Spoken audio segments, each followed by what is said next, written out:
सूरत के मारुतिनगर सर्कल से लेकर लिंबायत में मदीना मस्जिद तक अवैध दबान हटा लिया गया।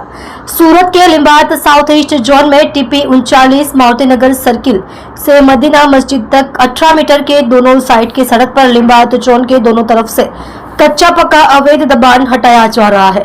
सूरत के लिंबायत में मारुतिनगर सर्कल से मदीना मस्जिद तक 18 मीटर सड़क पर अब लिंबायत जोन की बारी थी, जिसने पूर्व सूचना देने के बाद भी स्वेच्छा से दबाव नहीं हटाया, जिसको लेके सूरत महानगर पालिका तरफ से फुटपाथ से लेके दुकानों में किया गया अवैध दबान हटाया गया है। जी आपનું નામ? નામ જયસુખભાઈ રાઠોડ, ડેપ્યુટી એન્જિનિયર સુરત મહાનગરપાલિકા લિંબાયત ઝોન।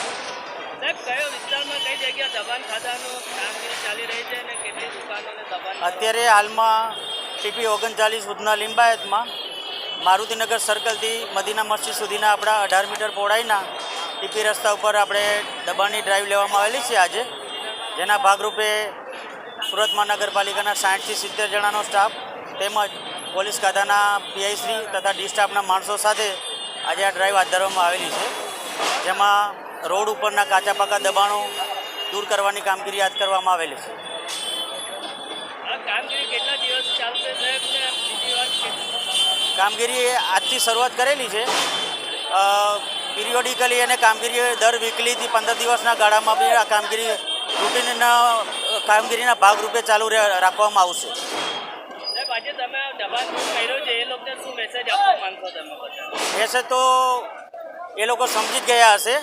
એ પહેલાં આ દબાણની કામગીરી પહેલાં આપણે અગાઉ પ્રચારવાનથી પણ બધાને સીધી રીતે આડકતરી રીતે ઇન્ટિમેશન આપવામાં આવેલું હતું કે રસ્તા ઉપર કોઈપણ પ્રકારનું કાચું પાકું દબાણ કરવું નહીં, નહીંતર સુરત મહાનગરપાલિકા દ્વારા કાર્યવાહી હાથ ધરવામાં આવશે, જેથી આજે આ ડ્રાઈવ હાથ ધરવામાં આવેલી છે અને એ કન્ટિન્યુ રહેશે જ્યાં સુધી કોઈપણ પ્રકારના દબાણો કાયમી ધોરણે દૂર ન થાય ત્યાં સુધી।